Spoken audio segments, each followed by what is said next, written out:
श्री क्षेत्र ज्योतिबा डोंगर येथे श्री दत्त जयंती सोहळा आज गुरुवार दिनांक 4 डिसेंबर 2025 रोजी मोठ्या उत्साहात व भक्तिमय वातावरणात संपन्न झाला।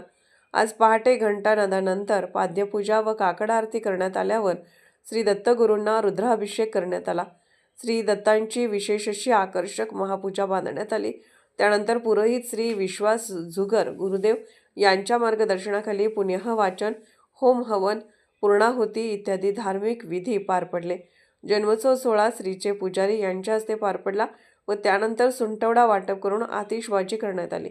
या सोहळ्यावेळी सिंधिया देवस्थान ट्रस्ट ज्योतिबा डोंगर येथील ऑफिस इन्चार्ज श्री अजित जुगर, पुजारी, गावातील ग्रामस्थ व भाविक मोठ्या संख्येने मोठ्या प्रमाणात गर्दी केली होती। सतर्क लाईव्ह न्यूज करिता प्रतिनिधी अनिल सांगळे।